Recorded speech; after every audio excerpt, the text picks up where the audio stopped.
이런 글을 본 적이 있습니다. 혹시 죽고 싶으세요? 라는 글 말이죠. 그러면서 이 글에서는 다양한 죽음의 방법들을 소개해 줍니다. 어찌 목사님 주일날 복된 날 죽는 얘기를 하십니까? 하시겠지만 한번 들어봐 주시기 바랍니다. 가장 먼저 죽고 싶다는 생각이 들면 하루 동안 아무것도 먹지 말아 보십시오. 배고파 죽습니다.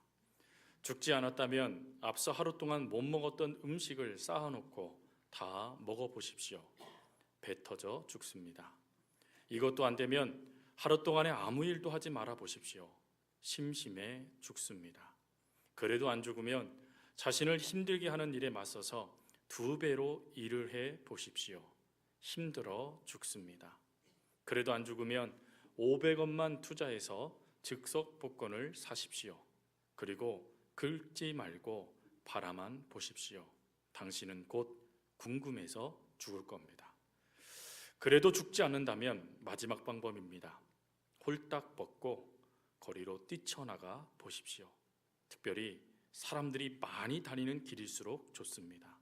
그러면 당신은 곧 창피해서 죽을 겁니다.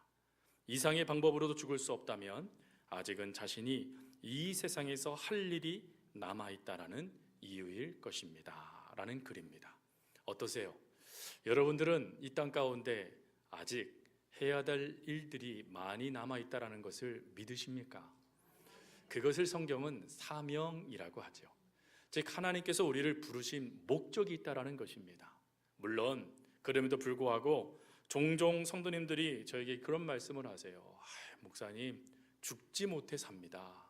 마지 못해 살아요 라고 말이죠. 그렇다면 다음의 2 단어를 다시 한번 여러분들이 기억해 주셨으면 좋겠습니다. 칼 바르트가 그의 책에 소개했던 2 단어입니다. 하나는 모멘토리라는 단어이고 또 하나는 도미니라는 단어입니다. 모멘토리라는 이 단어는 당신은 곧 죽습니다라는 단어입니다. 이 단어와 비슷한 고대 히브리어가 있는데 그 히브리어가 바로 감제야 아브루라는 단어입니다. 감제야 아브루라는 이 단어는 당신의 삶 곧 지나갑니다 라는 뜻을 갖고 있습니다. 즉 여러분 우리들의 삶 죽지 못해 살아요 목사님 이라고 말하는 그 삶 순식간에 마치 활에서 떠나간 화살처럼 급속하게 우리의 곁을 떠나간다라는 것입니다. 더군다나 우리가 무엇인가를 잡으려고 하는 그 모든 것들도 시간이 주어지면 다 내려놓을 수밖에 없는 것, 그리고 내가 무엇인가 이루려고 달려드는 그것조차도 허무한 것. 그래서 솔로몬이 뭐라고 말합니까? 헛되고 헛되니 모든 것이 헛되도다. 즉 그 삶을 되돌아보니 내가 무엇인가 잡으려고 내가 무엇인가 이루려고 애쓰는 그 모든 것들이 한순간에 이렇게 덧없이 지나가는 걸, 내가 왜 그것도 모르고 이렇게 덧없이 인생을 살았는가? 그래서 너의 인생을 덧없이 살지 말고 내 인생에 꼭 필요한 삶의 의미를 찾아가며 살아가라 랄 때 쓰는 단어가 바로 모멘토리라는 단어입니다. 근데 이 단어보다 너무 귀한 단어인데 왜요? 삶의 의미를 찾는다니까 말이죠. 근데 문제는 삶의 의미를 찾는 것이 그리 쉽지 않다는 게 문제죠. 그래서 2번째 단어를 우리가 생각해야 됩니다. 모멘토 도미니라는 말이죠. 여러분 이 도미니라는 이 단어는 헬라어에서 왔던 단어입니다. 이 단어는 어떤 뜻을 갖고 있냐면 모멘토 도미니라는 이 뜻은 주님을 생각해라, 다른 뜻으로 주님을 기억해라 라는 뜻을 갖고 있는 단어입니다. 즉 우리가 왜 살아야 됩니까? 삶의 의미는 무엇입니까? 아니 이 땅 가운데 하나님께서 우리를 부르신 목적은 도대체 무엇입니까? 라고 물을 때 모멘토 도미니, 하나님을 주님을 생각하십시오 라고 신학자 칼 바르트는 우리들에게 말해주고 있는 것입니다. 그러면서 그의 책에 그는 무엇을 소개하고 있냐면 초대교회의 성도들이 어떻게 그런 로마 네로 황제의 박해와 그리고 300년이 넘는 시간 동안 그들을 집요하게 무너뜨리고다 달려들었던 수많은 칼과 그 창들을, 그들이 그 수많은 위협들을 견뎌내며 복음으로 로마를 굴복시켰는가에 대한 이야기를 실어놓습니다. 그 답을 이렇게 말합니다. 주님을 생각했던 제자들, 주님을 생각했던 믿음의 선배들의 결단이 로마를 굴복시켰다. 사랑하는 성도 여러분, 그들이 그렇게 설 수 있었던 이유는 매 순간 주님을 생각했기 때문이라는 것입니다. 사랑하는 성도 여러분, 여러분 어떠십니까? 매 순간 주님을 생각하십니까? 책 중에 그런 책까지 있죠. 주님이라면 어떻게 하셨을까? 왜 그 책을 만들어냈을까? 저자의 글을 읽다 보면 한 가지를 이야기해줘요. 그게 뭐냐면 우리는 너무나 쉽게 주님을 잊어버리는 삶을 산다라는 것입니다. 예, 그런 것 같아요. 삶이 분주하죠. 거기다가 어려움들도 너무 많이 우리에게 다가옵니다. 또 내가 갖고 있는 믿음이 바닥을 칠 수밖에 없는 환경 가운데도 우리가 내몰리기도 하죠. 또 그것뿐인가요? 내 주변에 있는 믿음의 지체들이 우리들의 믿음을 시험하여 넘어뜨리는 도구가 되기도 합니다. 더군다나 나의 나약한 마음이 하나님을 향한 믿음, 그 신뢰를 여지없이 무너뜨리는 그런 자괴감으로 우리를 내모를 수도 있습니다. 그러나 그런 순간에 하나님은 우리들에게 원하시는 것은 지금 너와 누가 함께하고 있는지를 기억하라는 것입니다.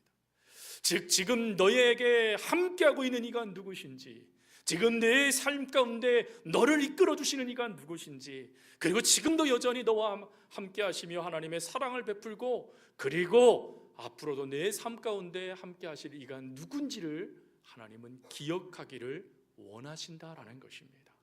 오늘 종료주의를 맞이해서 오늘 말씀이 바로 이 모멘토 도미니, 주님을 생각하자라는 것입니다. 그러면 주님의 무엇을 생각해야 되겠습니까? 오늘 종료주일은 예수님께서 예루살렘에 공식적으로 입성하신 날이에요. 예수님께서 입성하실 때 많은 무리들이 예수님을 향하여 열렬히 환영합니다. 그러면서 뭐라고 얘기합니까? 종려가지를 흔들면서 자신의 옷을 그 바닥에 피면서 호산나 호산나 다윗의 자손이여 하나님께 영광이여 호산나 호산나 하면서 예수님을 너무나 귀하게 환영하며 맞이해줘요. 아마 그들은 이렇게 생각했을 겁니다. 저 예수라는 분이 오면 우리 로마의 압제에서 우리를 구원해 주실 거야. 저 예수라는 분이 오면 그 세상의 모든 권력을 무너뜨리고 우리들에게 참 자유를 허락해 주실 거야. 내 마음의 괴로움, 내 마음의 힘듦, 내 몸의 질병 등 수많은 것들, 심지어 내가 무엇을 먹을까, 무엇을 마실까, 무엇을 입을까 걱정하는 수많은 의식주의 문제들을 저 예수는 반드시 해결해 줄 거야 라고 그들은 아마 외쳤을 거예요. 물론 호산나라는 그 이름의 뜻이 아멘 주 예수의 오시옵소서라고 말하는 그 요한계시록의 고백처럼, 마라나타라는 고백처럼 하나님의 구세주 되심, 하나님이 이 땅 가운데 오심을 인정해 주시는 말이었지만 그들은 그 말의 의미도 모른 채 자신들의 메시아관을 가지고 주님을 환영합니다. 근데 그때에 주님은 자신을 보내신 하나님의 뜻, 그 사명을 잊지 않으십니다. 그리고 예루살렘 성으로 올라가는 분명한 이유에 대해서 요한 사도는 요한복음 19장 17절에 이렇게 소개합니다. 예수께서 자기의 십자가를 지시고, 무슨 말입니까? 예수님께서요 자신만이 질 수밖에 없는 십자가, 자기 외에는 아무도 질 수 없는 그 십자가를 짊어지시기 위해서 예수님께서 지금 예루살렘으로 들어가고 계시더라라는 것입니다. 그러면 예수님만 짊어지실 수 있는 십자가는 무엇입니까? 예수님만 짊어지셨던, 아니 예수님밖에 짊어질 수밖에 없었던 그 십자가는 무엇입니까? 그 십자가는 바로 대속의 십자가이죠. 이런 예화가 있습니다. 미국의 한 목사님이 이제 농부의 집에서 하숙을 하시게 되었습니다. 그 하숙의 여주인이었던 이는 목사님의 섬기는 교회의 여신도였는데 남편은 완전히 예수님에 대하여 마음을 닫은 인물이었습니다.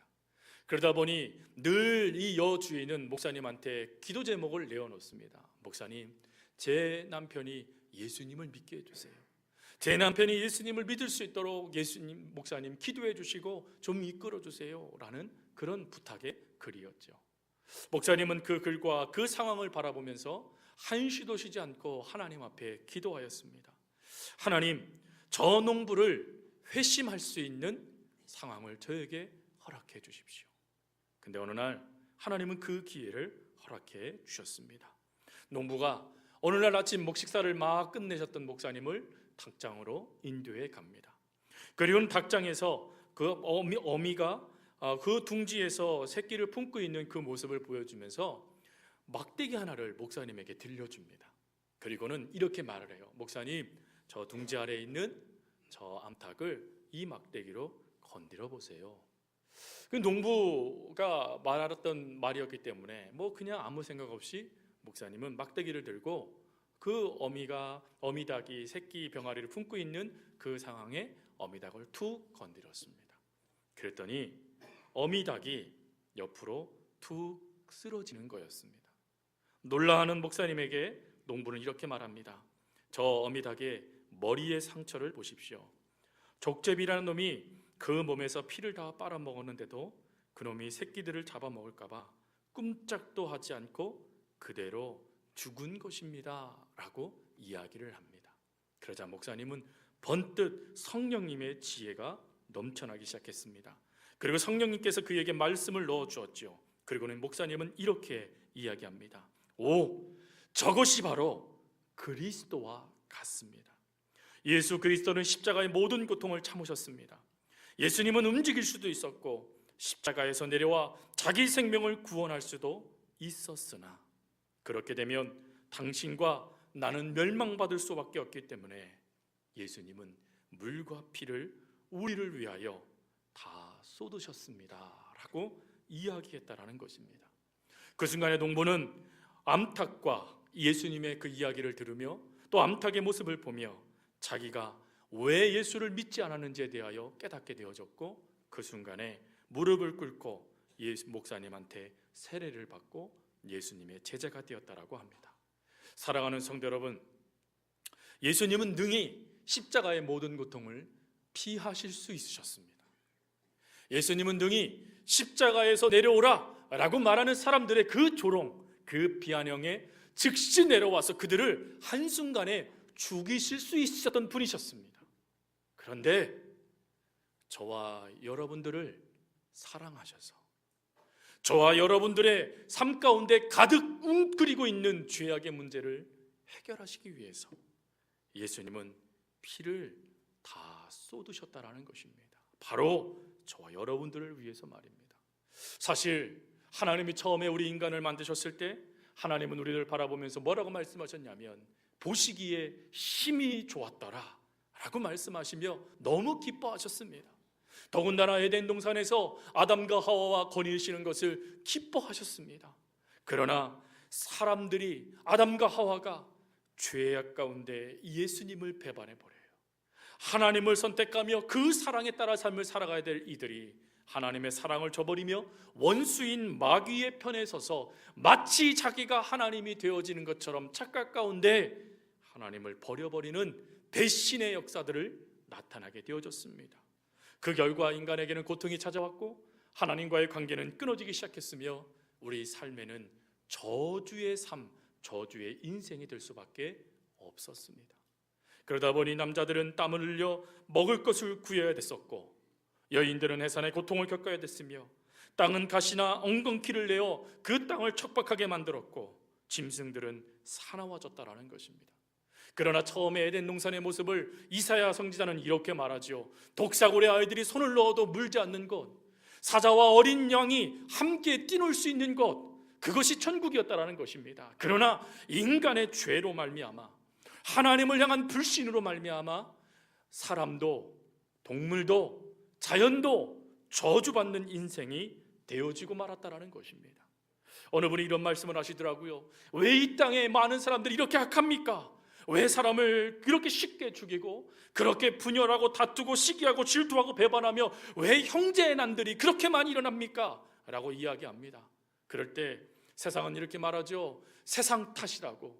사람 탓이라고 말이죠. 그러나 하나님은 반드시 우리들이 깨닫기를 원하는 말씀이 있어요. 그것은 환경 탓, 남 탓이 아니라는 거예요. 그것은 바로 우리 속에 있는 죄악의 탓이라는 것입니다.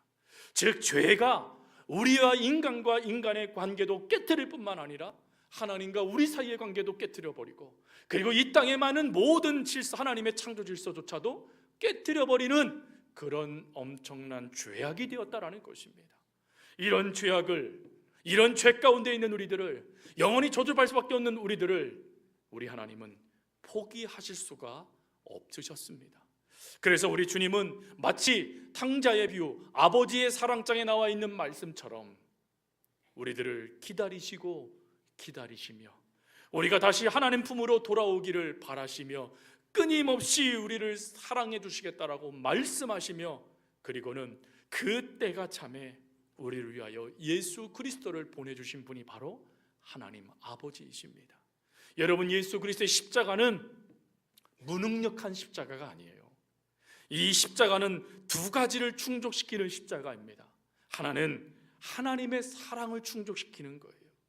내가 너희들을 이처럼 사랑한다 하는 그 사랑을 충족시키는 게 십자가이고, 그리고 두 번째, 하나님의 공의도 채워지는 것이 십자가입니다. 내가 죄를 다 갚았다, 내가 너희들을 다 용서했다라는 공의가 선포되어지는 것이 바로 십자가라는 것입니다. 사실 이 십자가의 상황 가운데 나아가는 예수님의 모습을 한번 보십시오. 그것이 아무리 하나님의 뜻이고 그것이 하나님의 은혜라고 한다 할지라도 예수님이 당하셨던 그 고통을 한번 보십시오. 가룟 유다가 예수님을 배반합니다. 배신해버려요. 팔아버립니다. 그리고 이 베드로, 수제자라고 말하는 베드로는 예수님을 3번씩이나 저주하며 예수님을 부인해요. 거짓 종교 지도자들은 음모와 흉계를 꾸미고, 빌라도는 자신의 유익과 자신의 명예와 자신의 권력을 포기하지 않으려고 예수님을 무익하게, 마치 마비된 양심을 가지고 예수님을 팔아버리는 데 앞장섭니다. 또 군중들은 어떻습니까? 바로 이 종료주일 호산나 호산나 그렇게 찬양했던 이 군중들이 예수님을 향하여 뭐라고 말합니까? 십자가에 못 박게 하소서, 십자가에 못 박게 하소서라고 하며 십자가의 죽음을 외치고 있는 그들의 그 고함, 그리고 아무 죄 없는 예수님을 무자비하게 폭행하고 있는 로마 병정들의 그 완악함 등 모든 것을 우리 주님이 담당하셨어요. 그 모든 것을 우리 주님이 다 마다하지 않으셨어요. 포기할 수 있었지 않았습니까? 그러나 포기할 수밖에 없는 그 상황이 자기에게 밀고 들어올 때, 하나님, 내 뜻이 아닌 하나님의 뜻대로 이루어주세요 라고 결단하며, 자 가자, 하나님의 때가 이루었다라고 말하며 그 걸음을 걸어갈 수 있으셨던 그 예수님의 그 모습 말입니다. 예수님은 우리를 위하여 6시간 동안이나 십자가에 달려 계셨습니다. 그리고 6시간 동안 온몸에 있는 물과 피를 다 저와 여러분들을 위하여 쏟으셨습니다. 저와 여러분들이 받아야 될 죄값, 저와 여러분들이 받아야 될 죽음의 형벌을 면하게 하기 위하여서, 그리고 오늘 말씀처럼 다 이루었다라는 하나님의 놀라운 말씀을 확증하기 위하여서 우리 주님은 십자가의 이 고통을 그대로 받으셨다라는 것입니다. 바로 이 십자가의 역사, 대속의 이 은혜를 오늘 우리들이 경험하기 위하여서 예수님은 종료주일, 바로 오늘 십자가의 길을 걸을 수밖에 없는 예루살렘으로 입성하신 겁니다. 여러분, 이 모습을 바라봤던 존 스토트 목사님은 그의 책 그리스도의 십자가라는 책에서 그 예수님을 이렇게 설명합니다. 예수님께서 짊어지신 십자가는 다음과 같다. 그 십자가의 핵심은 십자가를 통한 죄 용서이다. 그러면서 이렇게 설명합니다. 곧 거룩하신 하나님께서 그분의 거룩함을 표현하시며 우리의 죄가를 묵과하지 않으시면서 그분의 사랑을 표현하실 수 있는가? 그거에 대한 대답은 십자가이다 라는 것입니다. 즉 십자가의 핵심은 하나님께서 우리를 죄에서 우리를 건져내실 뿐만 아니라 다시금 우리를 거룩하게 하시고, 그리고 너희들은 하나님의 사랑받고 있는 자녀들이다 라는 것을 분명히 깨달을 수 있도록 역사해 주시는 것, 그리고 내가 직접 죽겠다라고 말씀하시며 자기 희생을 통하여 완전한 사죄를 선포하시는 것이 바로 십자가라는 것입니다. 사랑하는 성도 여러분, 이 십자가의 대속의 은혜를 깨달은 먼저 예수님보다 먼저 있었던 선지자 이사야의 고백을 아십니까? 이사야는 이사야서 53장 2절에 이렇게 말합니다. 함께 고백하겠습니다. 여호와께서 이와 같이 말씀하시되 너희는 값없이 팔렸으니 돈 없이 속량되리라. 여러분, 대가, 공로, 그것이 있어서 우리가 죄 용서함 받은 게 아니에요. 그걸 어떻게 할 수 있냐고요? 그 다음 말씀을 한번 읽겠습니다. 이사야 53장 3절 말씀 읽겠습니다. 시작. 그는 멸시를 받아 사람들에게 버림받았으며 간고를 많이 겪었으며 질고를 아는 자라 마치 사람들이 그에게서 얼굴을 가리는 것 같이 멸시를 당하였고 우리도 그를 귀히 여기지 아니하였도다. 우리가 하나님을 찾지 않았다라는 거예요. 여러분, 우리가 하나님에 대해서 관심도 없었다라는 것입니다. 그런 우리들을 위하여서요, 주님께서 어떻게 하셨습니까? 대신 당신을 십자가에 파르셨다라는 거예요. 대신 우리를 위하여서 속량의 잔을 예수님께서 받으셨다라는 것입니다.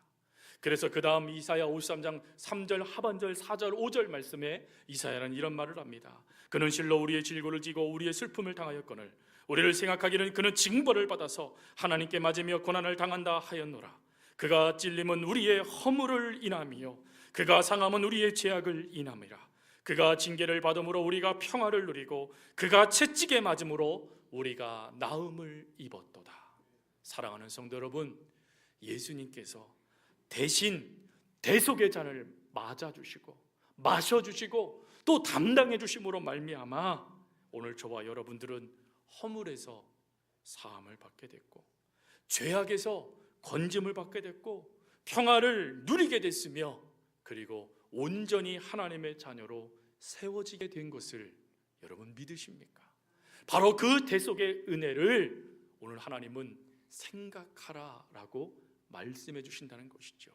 여러분, 이 은혜를 깨달았던 사도 요한은 요한일서 4장 10절에 다음과 같이 고백합니다. 사랑은 여기 있으니 우리가 하나님을 사랑한 것이 아니요 하나님이 우리를 사랑하사 우리 죄를 속하기 위하여 화목제물로 그 아들을 보내셨음이라. 사랑하는 성도 여러분, 하나님은 여러분들을 사랑하세요. 그 사랑의 실제가 십자가입니다. 그리고 이 십자가는 저와 여러분들에게 값없이 주어지는 하나님의 은혜예요.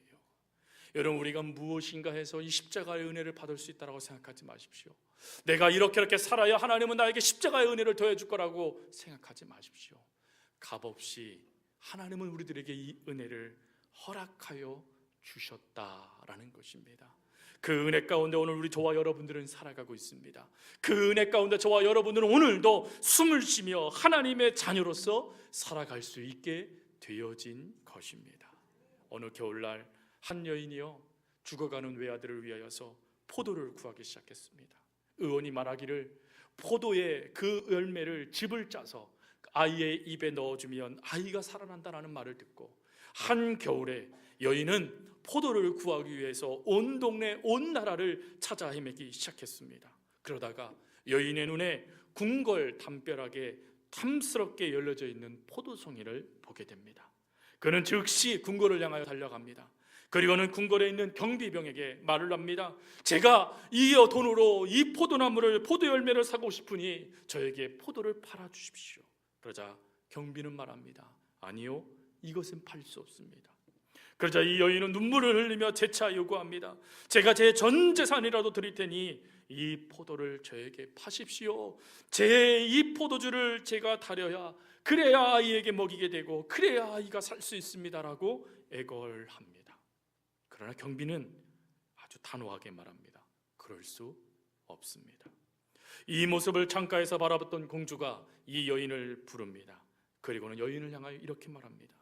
여인이여, 지금 당신은 가장 큰 실수를 했습니다. 이 포도의 주인은 이 나라의 임금이십니다. 그분은 장사꾼이 아닙니다. 그분은 포도를 팔지 않고 그냥 주시는 분이십니다. 사랑하는 성도 여러분, 우리 하나님은 대속의 은혜를 저와 여러분에게 파시는 분이 아니세요. 얼마다 경매 붙이는 분도 아니세요. 그저 믿기만 하면, 예수 그리스도를 믿기만 하면, 주여 나는 죄인입니다 라고 말하며 하나님 앞에 나오기만 하면 그 대속의 은혜를 우리들에게 거저 주시는 분이십니다.